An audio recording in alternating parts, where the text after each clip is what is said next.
Introduction. If you want to sell anything online, it's actually not all that hard. I know that this is kind of a surprise to a lot of people. Some affiliate marketers who have been struggling would swear up and down that making sales online is nearly impossible. Well, with the right traffic and the right sales materials, you are bound to generate sales from time to time. Closing a sale is not the problem. Generating consistent, high-value sales, that's the issue. Don't confuse the two. Sadly, even if you are able to master the art of online sales, you may still continue to struggle. I understand that this is better than not generating any sales at all, but if you put in a lot of time, effort, and energy into generating online sales, only to settle for a low, middling amount, you're wasting your time. That's the bottom line. As the old saying goes, either you go big or you go home. The name of the game when it comes to online sales success is return on effort. You heard that right. You've probably heard of the phrase return on investment millions of times before. Return on effort works on the same principle, but there is a slight difference. With return on investment, you are trying to invest as little money as possible while getting as much return as you can. Pretty straightforward, very simple concept. Similarly, if you're going to invest your time, attention, and focus in something, shouldn't you expect maximum rewards as well? This is the whole concept behind return on effort. If you work for yourself, it's very easy to work around the clock for chump change. Believe me, I've done it. It's not pretty. Sure, you're passionate about what you do. Oftentimes, it doesn't even feel like you're working. However, let me tell you, if you're going to invest your time, effort, and precious energy into something, don't you deserve to get the biggest reward out of all that investment? Thankfully, there is a way out. You don't have to stick to the grind. You don't have to put in all these hours away from your loved ones just so you can put food on the table. Using the high-ticket sales secrets that I'm going to share with you in this training, you will learn how to maximize the return that you get for all your efforts. It is not rocket science. It all boils down to being at the right place, talking about the right things at the right time with the right people. If you're able to line all those up, then you will get all the best results. At first, it may seem like this is very hard to set up. You only need to look at how high-ticket salespeople do it. When they started off, they were no better than you. In fact, in many cases, they knew less than you. Now, here they are, generating 7 or even 8-figure annual sales. How do they do it? It all boils down to high-ticket sales. Make sure you're in the right niche. Any discussion of high-ticket sales marketing must first begin with niche selection. Get this wrong, and you're going to waste your time, effort, and money. This is non-negotiable.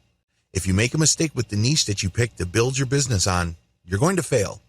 The truth is, not all niches pay the same. Niches are essentially subject matter categories involving your target audience's problems, needs, or interests. These are different subjects and they attract different audiences.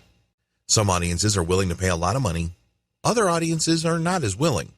Even within the high-paying audiences, there is a question of timing. There are certain products and service categories that compel people to spend a lot of money right away. Unfortunately, these are relatively few.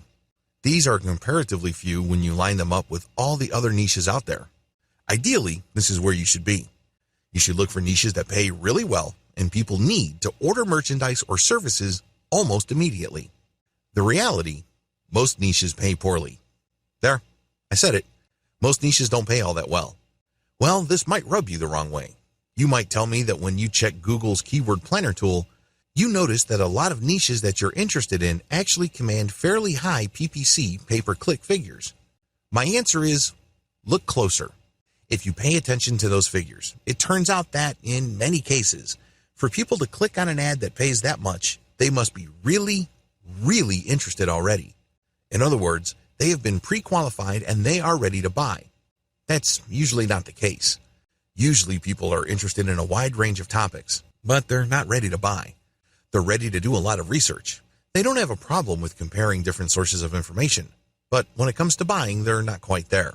This is why I can say with utmost confidence that most niches pay poorly when you look at immediacy.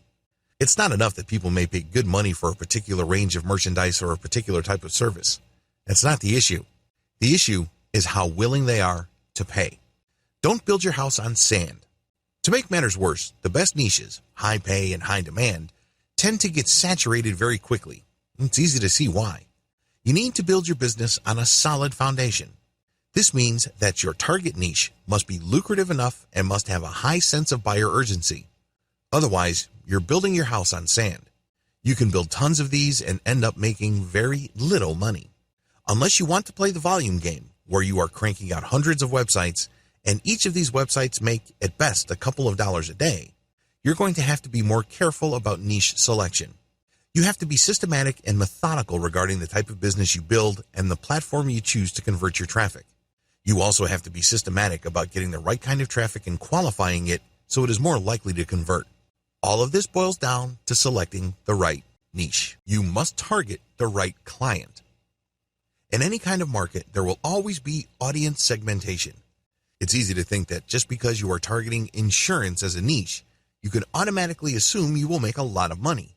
On the surface, this seems very reasonable. After all, when you go to Google Keyword Planner tool and load up all sorts of insurance-related keywords, you get really high figures. It's not uncommon for an insurance-related term to pay $30 or more per click. What's not to love? But here's the problem.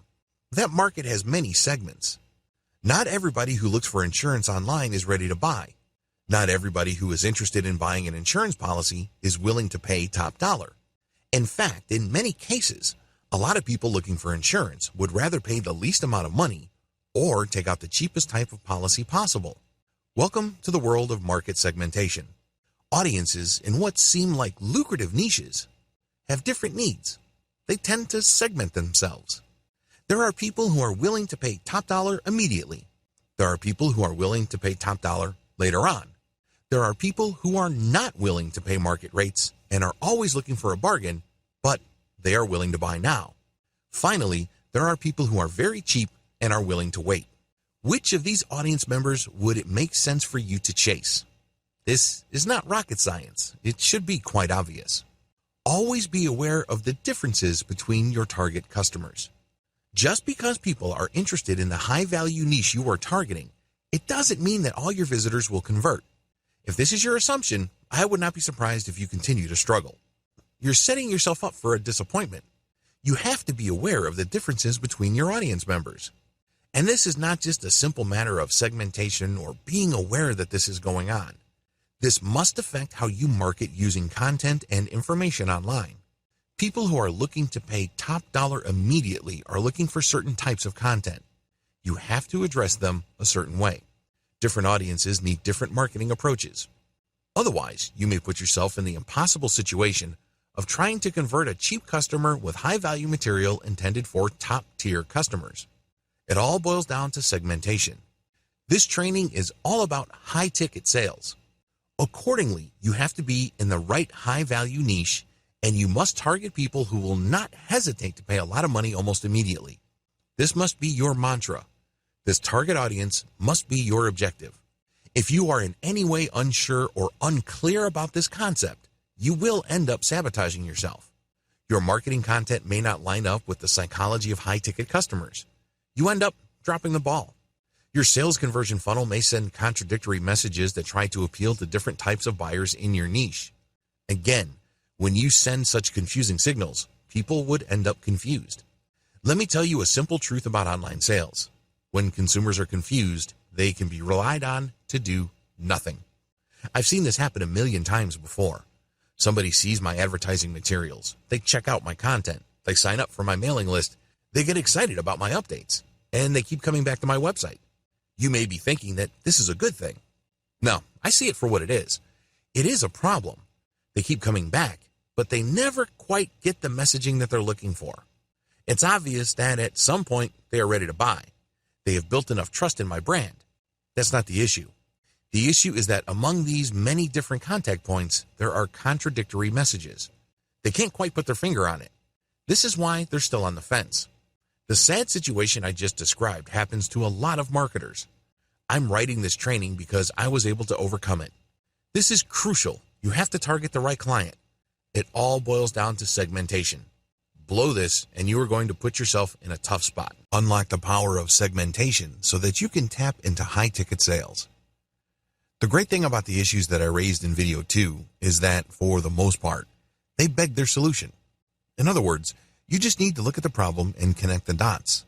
The solution basically comes at you. If you are unaware of the different types of internet users, you can easily find out. You can easily check the segments of buyers or potential buyers in your niche. You can also look at your statistics, or you can research your competitors and see their strategies in attracting potential buyers who are ready to buy. Regardless of how you do it, it all leads back to the same place. It all leads to segmentation. You have to master this. You have to figure this out. Otherwise, you won't get those high-ticket sales. They're just not going to happen. What is a high-ticket sale anyway? Before I go any further, I want to nail down some definitions. I know you probably already have some sort of understanding as to what high-ticket sales mean. I can also guarantee that your definition is a little bit off. I'm not saying that you're flat out wrong. I'm just saying that it's slightly off. Most marketers define high-ticket sales as products and services that cost at least 3 figures, if not 4. Once you start selling products or services that cost several $100s or thousands of dollars, you can safely say that you are selling high-ticket sale items. But this is just part of the picture. You cannot stop here. If you do, your high-ticket sales strategy is going to be very shallow and ultimately self-defeating. What do I mean by that? Well, if you know that each item you sell in your niche can get you $5,000, it's very easy to build a business that is geared towards just getting that first and only sale. You put in a lot of work, you burn through a lot of time to get that $5,000. Once you get that sale, it's too easy for you to think that this is a one-time sale. You can easily be forgiven for thinking that way because that's how most marketers think. It's a one-time, big-time kind of affair. This is too bad. And this is also the reason why a lot of marketers end up failing later on. The key to high-ticket sales. The key to high-ticket sales involves 2 very powerful components. They impact what you do before and after the high-ticket sale event. If you're clueless about this strategy, you'll be left in the sad position of constantly working to get new customers so you can get them to sign on the dotted line and give you hundreds, if not thousands of dollars with that one sale. The problem is, they're gone after the deal. They may not have been all that happy, but they may not be so unhappy that they demand a refund. Regardless of how you play it, it's still a one-time, big-time kind of situation. This is a tremendous lost opportunity because when you are scaling up or you're ramping up your relationship with that prospect to get them to buy that high-ticket sale item or service, you are presented with a tremendous amount of opportunities. After they enter their credit card information and they go through with the sale, you're given another opportunity. Think in big-picture terms. The secret to high-ticket sales is sustainability. This has nothing to do with the one-time, big-time mindset. Get that idea out of your head. If that's how you think, you are playing this game to lose. To win in the high-ticket sales game, you have to take care of what the customer goes through before the sale, and you have to have a plan for what happens after the sale. Build a solid brand first, and then get them to upscale. A lot of people who try to sell high-ticket sales items basically think, more like hoping and wishing, that when prospects get enough information, they will finally decide to spend thousands of dollars. It doesn't work that way. Do you understand what you're requiring of the customer? If you're like most customers, it's hard enough for you to buy something that is worth $50 to $100. You would need to see the brand several times. You would need to feel assured about the brand and that the people behind it are not going to rip you off. You probably would expect to hear enough about the brand's products for you to think that this brand or product line is legit. This is what you would expect, at a minimum, as a responsible consumer. The bottom line is, you're not going to buy something that costs hundreds, if not thousands of dollars on a whim. This is not an impulse buy. If you're like most consumers in the United States, a purchase of thousands of dollars is going to set you back quite a bit in terms of your household budget. This is why high-ticket sales marketers set up a scaling relationship with the customer. They go through different types of information to build trust, and then they are sold packages that scale up, depending on need and familiarity. This then culminates or climaxes with the big ticket sale. At that point, it wouldn't feel like that much of a jump. Each step of the way, you have demonstrated the value your brand brings to the table. Even if you're an affiliate marketer selling somebody else's product, you earn your high-ticket sales customers' trust by giving them the right solution at the right time, at the right stage of their relationship with you. Case study. I handled the marketing campaign for a company that provided high-value and high-cost MBA admission services to wealthy overseas clients. That niche's target audience are very busy professionals. They don't have much time, and that's why they're ready, willing and eager to pay thousands of dollars at a time for services that they need to get into the world's elite business schools. The first thing that these people are looking for is to determine whether you know what you're talking about. This means that you have to deliver information that establishes three things very quickly. First, you give information that filters your audience members. My target audience members are people looking to go to school abroad for an advanced degree. I don't waste time with why you should get an MBA. I don't waste time with how an MBA can improve your career. My target customers already know the answer. Instead, I wrote about the elite programs out there and how international students can cope with the system and how this leads to networks or contacts. Once I get their attention, they quickly know what I'm talking about because I mentioned statistics. I provided the kind of charts that you would expect in a business report. I speak their language. This builds trust and authority. I would then break down Chinese students' needs compared to other students with a special focus on professionals. They then go through a process where they see how confusing and how potentially fatal certain mistakes in this process can be. They get scared. Long story short, they buy product after product as their trust scales up. This culminates with the full customized one-to-one package offered by the back-end service I was promoting. That's when the prospect steps up to the $5,000 or $7,500 package. At this point, the price tag is no longer an issue. How come? I walked them through the process where they got so scared about dropping the ball or making a small mistake that they buy insurance. That's why I was able to convert these people like clockwork. Know the big picture. Understand that high-ticket sales require the right system. You have to filter them properly. You have to scale them up in terms of their purchases. Here's the secret. At first, get them to pay $1. That's how you separate the simple information seekers from actual potential buyers. Now let's be clear, you're not going to get rich from $1 sales. Once you have people transferred over to your buyer's mailing list, you have to continue scaling them up and filtering them until you get to your target audience. These are people who are willing to pay a lot of money because they can see the value of whatever it is you're offering, and they have a tremendous sense of urgency. Either they need to buy right now because there's some sort of deadline that's about to pass, or they have completely given up on doing it themselves or having it done locally or tapping their own network. You have them eating at the palm of your hands. The big picture also includes what happens next. Now that you've gotten somebody to pay $1,000 to $5,000 or several $100s or whatever it is, don't stop. MBA students from China, who are often sons and daughters of multimillionaires, have needs once they get to Canada, Europe, or the United States. Even when they're in the MBA program, they would also have needs. This is crucial because you cannot drop the ball here. It's very tempting to think, I've already got several $1,000s from this list member. Why should I even bother about what happens next? Here's the simple answer. The cheapest and most lucrative form of business you will ever get is repeat business. Let me repeat that. The cheapest and most lucrative income you will make is from repeat business. These people already know what you're capable of. They already trust you enough to spend big money. Now is not the time to drop the ball and forget about them. They still have needs. In my case, they would need a place to stay. They would need job placement services. They would need networking services. In some cases, they need life coaching. I can go on and on. You have to look at your customers the same way. Just because you have converted them already within the main niche of your business, it does not mean that all their other needs go away. There are many related niches as well. In my case, visa assistance and immigration legal services were the natural extension of the service I provided my customers. You have to think along these lines, and if you do, your list goes up in value over time. The more your relationship with your customer base matures, the more valuable it becomes. What started out as a $1 sale quickly turns into a sale of a few dozen dollars, which then leads to several $100s worth of sales, and then the big one, the $5,000 or even the $7,000 commitment. After that, believe it or not, lies even more money. It costs several $1,000s to retain an immigration attorney. Helping someone get settled in certain parts of the world can result in commissions to the tune of several $100s. Do the math. Think long term. Think in terms of relationship. The secret, filtering. If I wasn't clear yet, let me just break it down. Your job is to filter your prospects as quickly and as cleanly as possible.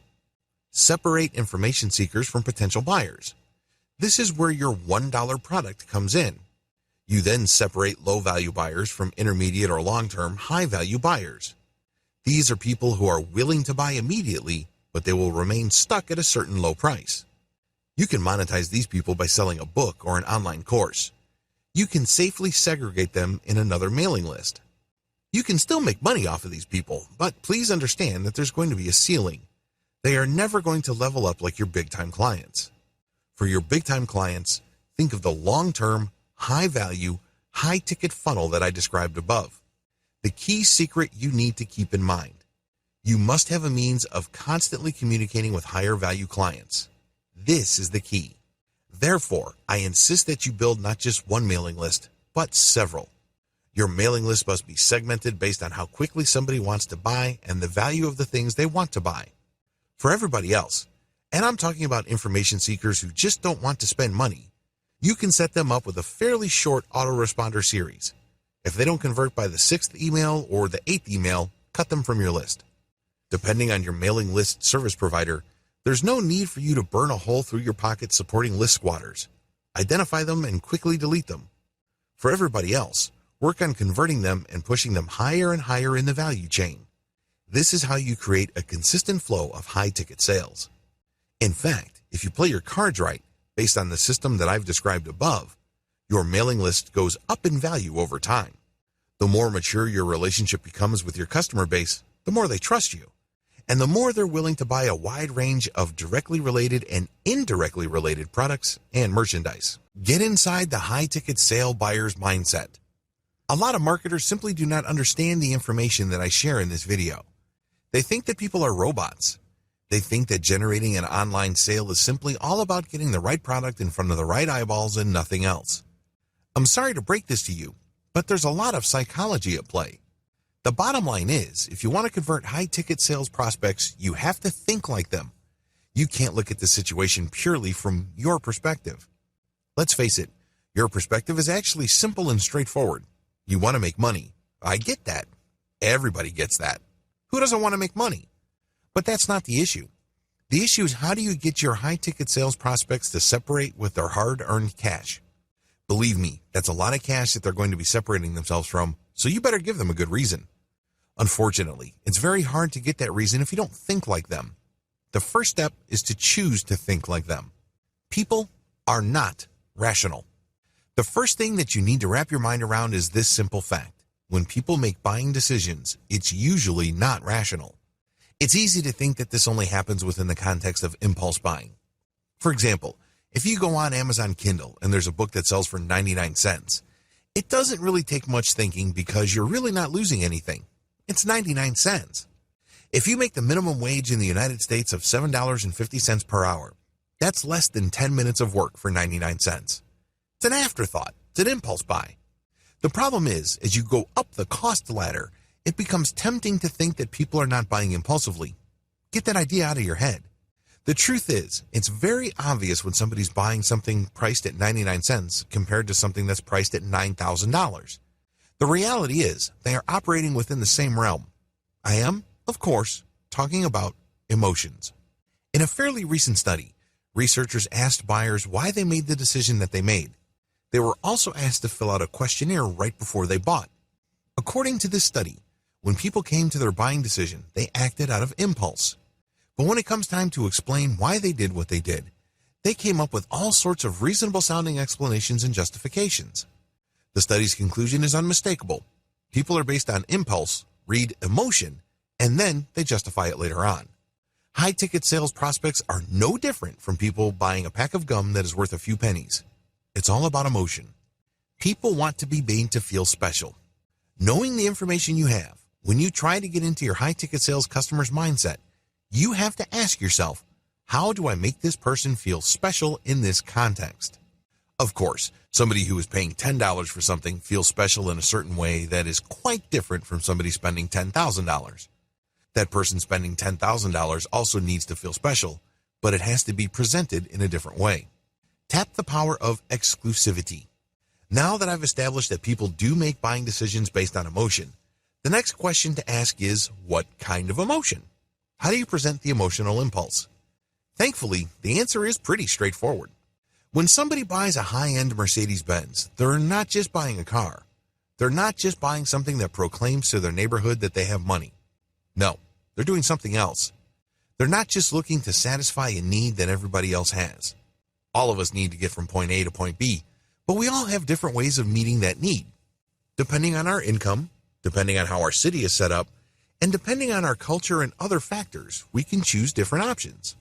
Some people can take the bus, others can take the train, others would bike, other people would walk. Some would buy a low-end car, others would buy a mid-range vehicle, and even others would buy top-of-the-line luxury vehicles. Same need, different responses. When we're talking about high-ticket sales buyers' mindsets, understand that they have emotional needs that they need to satisfy in a different way. They're looking to satisfy a need that everybody has in a way that not everybody can do. This is where the idea of luxury, exclusivity, and specialness come in. When you are able to earn enough money to buy a high-end Mercedes, BMW, Rolls-Royce, or an Italian sports car, you are saying to yourself, I am special. I am rewarding myself with something that satisfies a need that everybody has. But I satisfy it in a way that is very different from how everybody else can satisfy the same need. This is the power of exclusivity. You have to wrap your mind around this concept because high-ticket sales buyers must be convinced that your solution is a way of satisfying a need that other people cannot readily use. Make them feel that they are getting something above and beyond what everybody's getting. High-end sales targets don't want what everybody else is getting. Now, we know at the end of the day that that's precisely what they're getting. A car is a car. It doesn't matter whether it has a Porsche logo or a Kia or a Hyundai logo. It doesn't matter if your car says Hyundai Eon in the back or has that BMW logo. A car is a car. It gets you from point A to point B. But when you highlight the luxury, the attention to detail, the professionalism of whatever product or service you are pushing, you satisfy a very important emotional need. High-ticket sales buyers are psychologically looking for something above and beyond what everybody gets. That's how you can get somebody to pay tens of thousands of dollars or more for a car. These are not egotists. They're not saying to themselves, I'm better than everybody else. No. In most cases, these people are looking to reward themselves, or they're simply looking for the highest value because they don't have the time to screw around when something goes wrong. This is especially true when you're selling services. The MBA assistance program that I use as a case study in the previous video catered to overseas professionals who cannot afford to drop the ball. That's why they pay top dollar. Get inside your customer's mindset. Look at the sales process and the sales funnel system from their perspective. Get this wrong, and you will end up building a high-ticket sales funnel that somehow, some way doesn't quite work. I'm not saying that you're not going to make a few $1,000s here and there. What I am saying is that you are not building an optimal system. It's 90% there, but it just doesn't produce the outcome that you had hoped for. Conducting a high-ticket sales campaign the hard way. To learn the ropes about anything, it's usually recommended to learn things the hard way. In other words, you go through a whole checklist of items, you pay your dues, and then after you are very familiar with the process, you start optimizing. You keep that up until you come up with a streamlined system that is very different from what you started with. At that later stage, you are able to do things faster, more efficiently, and at less cost. Still, you have to go through the initial stages and basically stumble around, make a lot of mistakes, and feel your way in the dark, so to speak. This is how most people pay their dues. Unfortunately, this is also doing things the hard way. I'd be irresponsible if I did not go through video 7 and video 8 with you, because this is how high-ticket sales campaigns are normally done. Unfortunately, for the vast majority of marketers who go through this process, they get chewed up and spit out. They end up failing. Still, I need to walk you through this before I reveal the secret sauce in video 8. To learn the ropes, you have to pay your dues and do things the hard way. Step number 1, pick a high-value niche. Go to Google Keyword Planner tool and look up the keywords related to your niche. Look up their cost per click value. This should give you a general idea of the value of that space. Now, please review the discussion in video 1 regarding niche valuation. Make sure that the niche you pick is a high-ticket sales niche. Often, things are not what they appear. Step number 2, develop a high-value brand in your target niche. Developing a high-value brand takes quite a bit of work and time. You must put out tremendous amounts of content and check the actual behavior of people interacting with your content. Do they click through deeper and deeper into the guts of your website? Or do they just click through a piece of content and then they bounce right back out? To develop a high-value brand, you must first focus on your winners. These are pieces of content that attract a lot of traffic from the internet. These are pieces of content that push people deeper and deeper into your site. Here's the secret. To build a high-value brand, you must focus on content that engages your target audience members. It's very tempting to think that this is just a matter of popularity. When you look at your statistics, whether it is Google Analytics or StatCounter, it's tempting to just go with the pages that get a lot of traffic. But you have to dig deeper than that. You have to look at where people go. Are people going to content that speak to the needs of high-ticket sales customers? Or are people just getting information, drilling deep into your site for more basic information, and then leaving?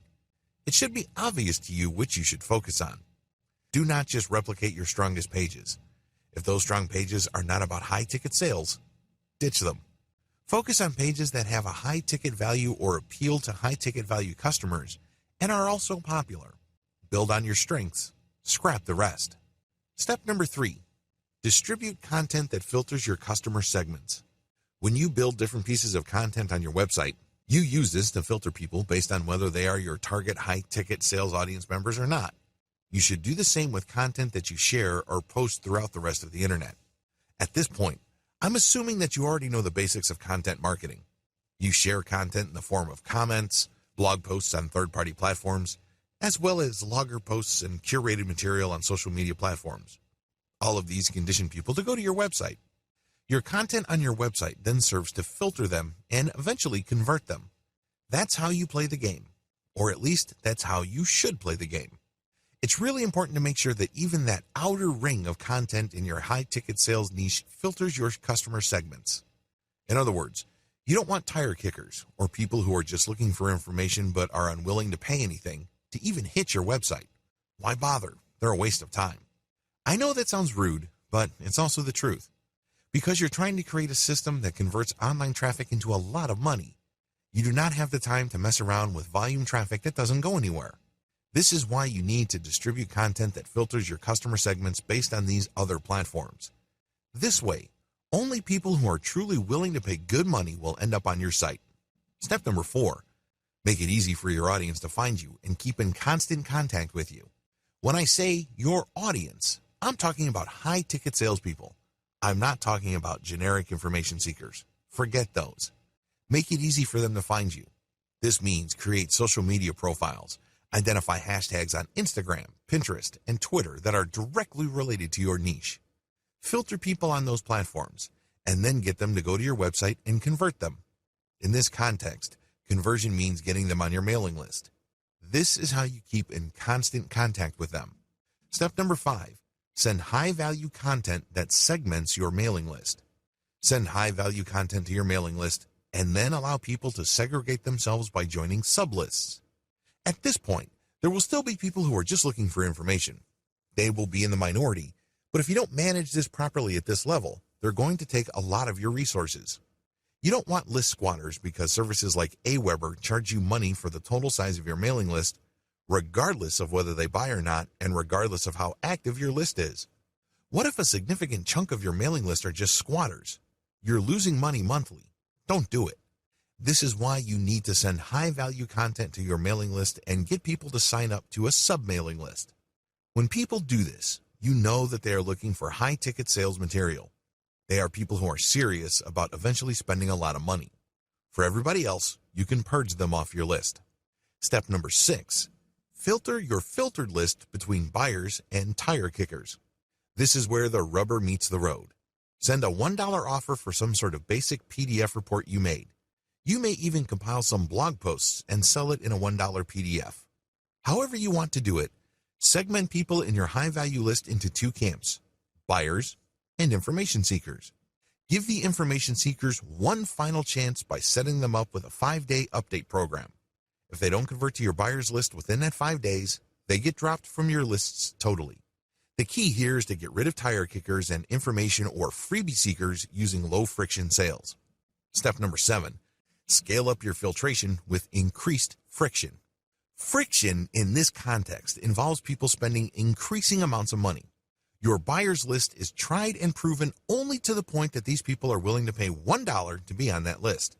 You should then further segment that list by sending opportunities that cost more. Maybe you go from $1 to $20, then from $20 to a couple of $100. Keep ramping it up and prepare them for the big sale. Just repeat the process I have outlined above to get them ready for that big sale. Don't drop the big sale offer in the beginning. You can use it as a redirect offer. When people buy, they get a confirmation page, and that confirmation page would have that big offer, or at least talk up the big offer. This is how you play the game where the longer people stay on your mailing list, the more value you build. Step number 8, give your buyers list what they're looking for. Your buyers list members are basically looking for assurance. Give it to them in the form of high-value content. Give it to them, believe it or not, in the form of filtering using ever-increasing sales pages. And take good care of them. This means making yourself available in terms of customer support. You build a community around your buyers list. The shortcut to high-ticket sales. In video 7, I stepped you through the process most marketers go through to master high-ticket sales. As you can tell, it's not exactly smooth nor easy. However, for the longest time, this is how most marketers learned. They had to learn the hard way. They had to pay their dues. In fact, the process is so hard that the vast majority of people who tried their hand at high-ticket sales end up dropping out or settling for mediocre results. It's fairly rare for somebody to become really successful doing things the hard way. Still, after some time, a significant portion of people would graduate from getting mediocre results to getting better results, but it can take quite a bit of time. In fact, for too many people, it takes too much time and involves too much experimentation. No wonder too many marketers just give up. Thankfully, there's a better way. It's always a good idea to start out with high-ticket sales by learning the ropes. You have to learn how to do the basics. You have to learn how to sell online, how to find the right niche, and how to create content that would appeal to your customer base. You have to know the basics of segmenting your audience, so you know what to expect. Once you're familiar with all the different parts of online high-ticket sales, this is the point in time where you should start looking for a shortcut. Don't do it before this point. This is extremely important. You have to go through the process of learning high-ticket sales the traditional way. But once you have a good understanding of all the different moving parts and everything that's involved in the process, then and only then should you start thinking about shortcuts. Use these shortcuts to take your high-ticket sales marketing efforts to a whole new level. I share these shortcuts with you because it's too easy to get stuck. It's too easy to feel like you're just banging your head on the wall, and in frustration, you drop everything. A lot of people who try high-ticket sales or affiliate marketing in general go through this process. A lot of them never come back. A lot of them just quit. I don't want you to be one of those people. While it is important to learn how everything fits together and to have a general understanding of how to sell online, you can't just stay there. You can't continue to stubbornly do things the hard way when there is an easier way available to you. What is this secret? What is the shortcut? It's very simple. Reverse engineer existing high-ticket players in your target niche. In other words, find your competitors, figure out which one of them is successful, and do what they're doing by fitting it into what you know about high-ticket sales. Seems pretty straightforward, right? It is. First, you need to find your most successful competitors. This is pretty straightforward. At this point, you already know what keywords are related to your niche. Enter them in Google. Find as many competing websites as possible. Next, enter the domain names of your competitors into tools like Alexa Site Info. Alexa will give you a rough ranking of your competitor. This ranking should give you a general idea of how well they do in terms of traffic. But you shouldn't stop with Alexa. You should also take your competitor's domain and plug them into SEMrush. SEMrush will tell you how well they're doing when it comes to SEO. Putting all these data sets together, you can get a good idea which of your competitors are getting a lot of traffic in your niche and which ones are struggling. Learn from the winners.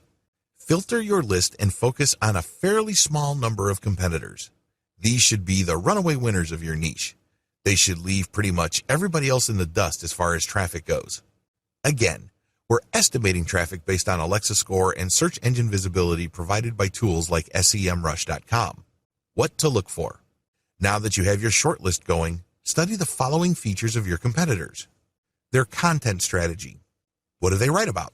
What do they focus on? What themes keep cropping up among all your major competitors? Their ads. What kind of ads do they normally show? Do they push services or merchandise or both? Are these ads for high-ticket items, or do they mix in low-ticket items? Do they openly advertise their $1 or buyer list products? Their mailing list strategy. Do they have a mailing list? Join their mailing list and see if they segment or filter their main mailing list into smaller lists. Do they use $1 items to create buyers lists? Their ad designs. Pay attention to the text of their ads as well as their formatting. Pay attention to whatever graphics they use in their ads. Their branding efforts. Do they bother to create a brand? Do they actively engage their site visitors in crafting their brand message? Do they talk about brand values? Their social media presence. By social media, I am referring to the broadest definition of that term. Look for your competitors on forums, Facebook groups, Facebook pages, Facebook comments, Pinterest, Instagram, Twitter, SlideShare, and everywhere else. This should give you a fairly clear view of their traffic sources. Their SEO footprint. Enter the domains of your competitors in SEMrush and look for their backlinks. This should give you a fairly clear idea of just how optimized they are for search engines. Make sure you go through the list above. Don't skip an item. You need to reverse engineer all your competitors using the list above so you can be properly informed as to how they got to the position they're in. This information will also function as a roadmap for your marketing efforts later on. Fine-tune your reverse engineered brand. Now that you have reverse engineered your competitors and you have examined certain elements of their website, as well as marketing strategy critically, the next step is to look for patterns. Look for the industry standard.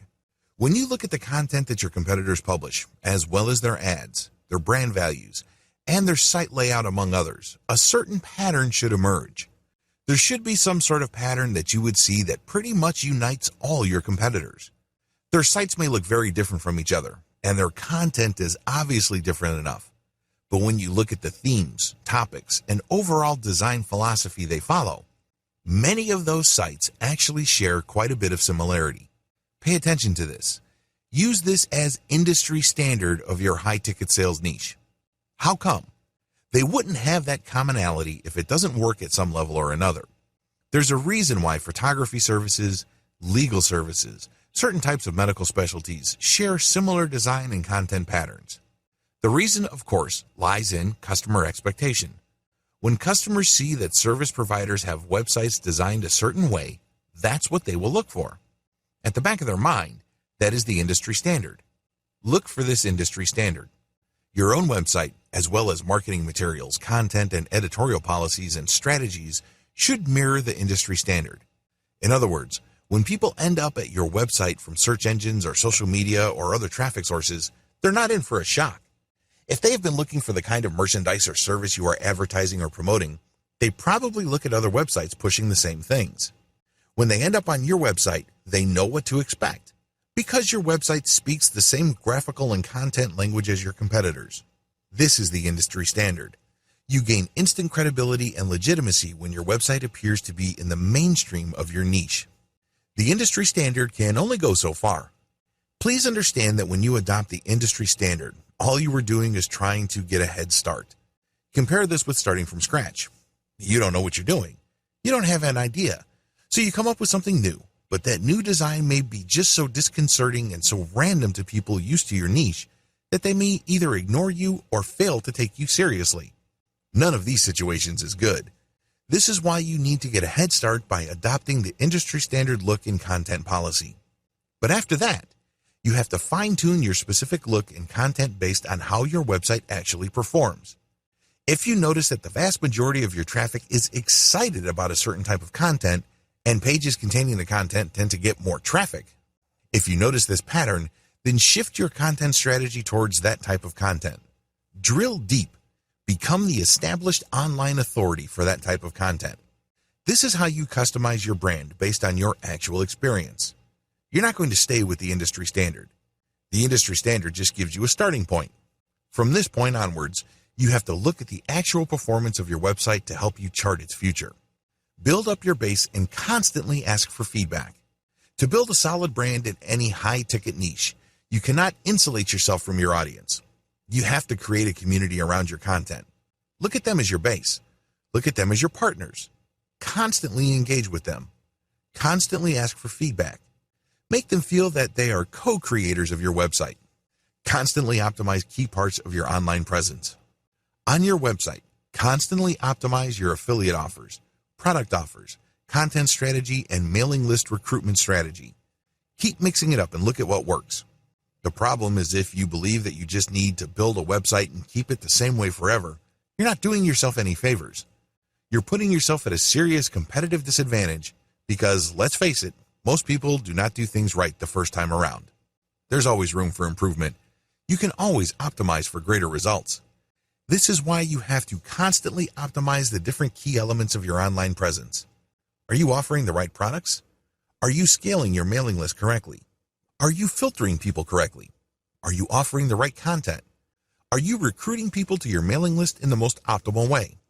There's just so many places you can improve. Don't fall for the trap of thinking that your website is some sort of take it or leave it proposition. Let me tell you, if that's your mindset, most people would leave you. How would you know? Look at your bounce rate. If, for whatever reason, people do not detect the information or experience they are looking for, they're not shy, they will bounce out quickly. And not only would this hurt you as far as Google is concerned, it can also erode your brand's value on the internet.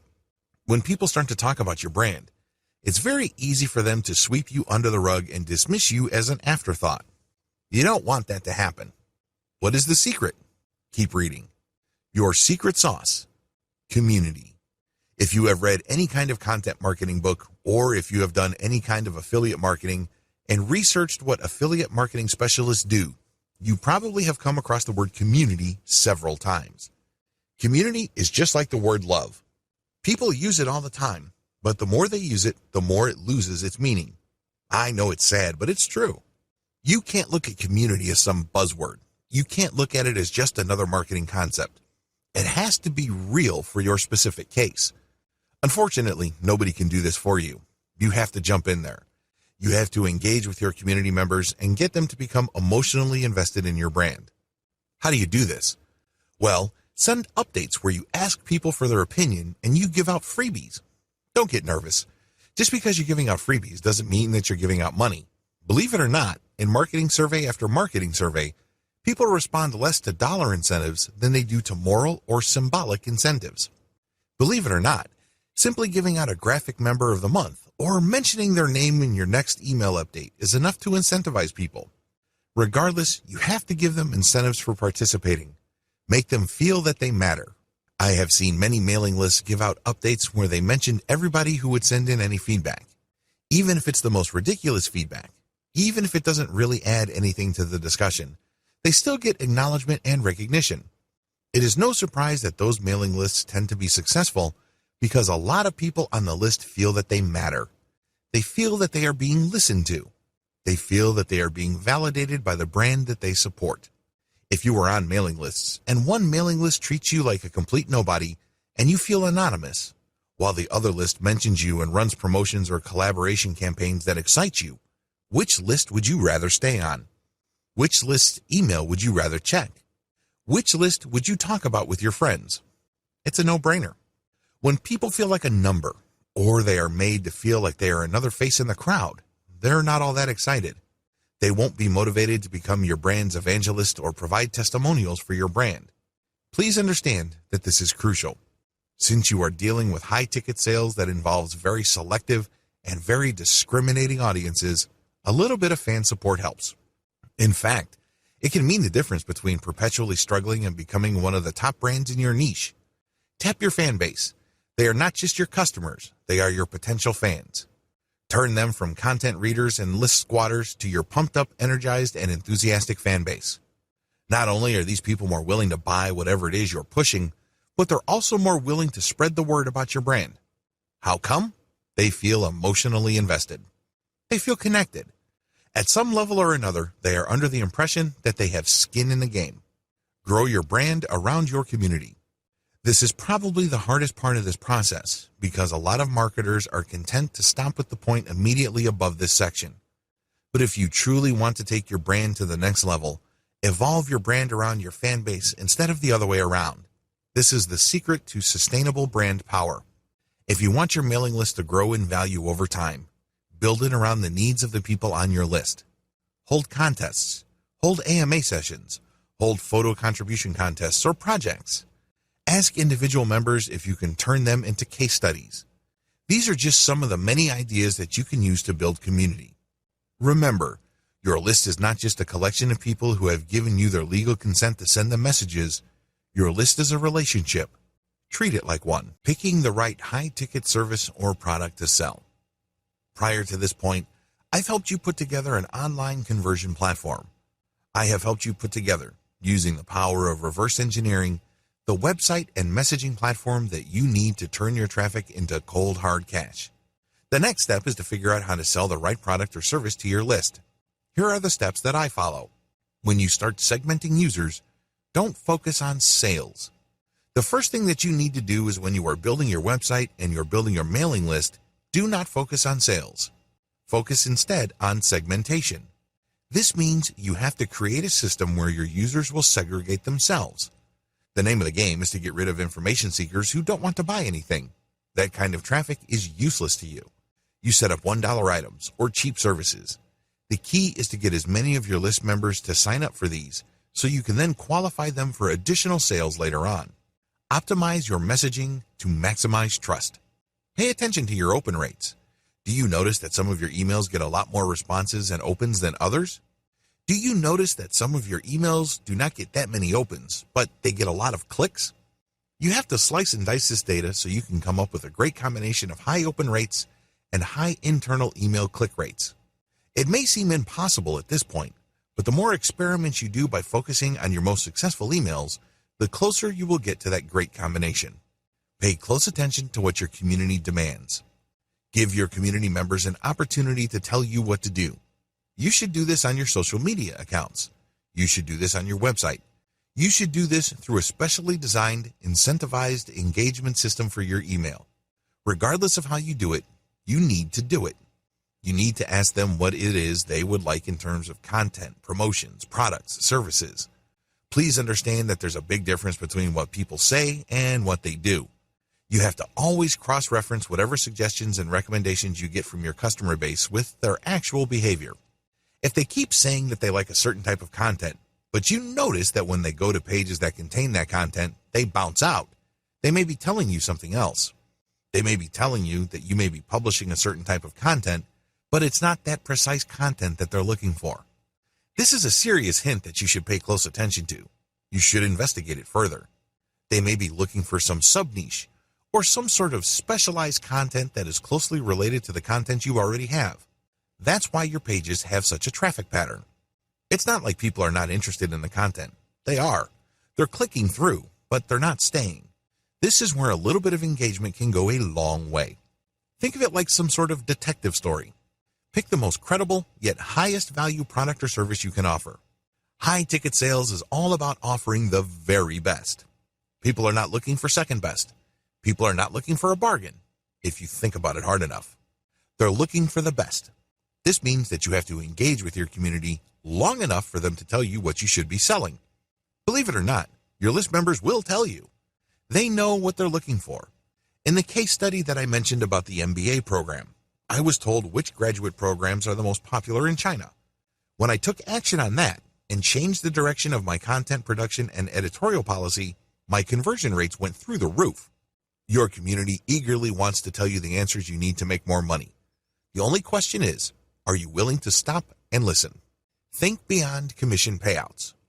As I have mentioned in an earlier video, you have to look at the big picture of what you're doing. It's very easy to get blinded by high commission rates. It's very easy just to zero in on that point where you sell a $5,000 service or merchandise package to your customer off your mailing list. It's very easy to just focus on that and then move on to the next customer. If you're doing that, you're wasting your list. I can't emphasize that enough. That person who bought $5,000 of services or products from you can easily do the same if you convince them of another product or service in the future. That's how you make real money with your list. Each and every name on that list wants a relationship with you.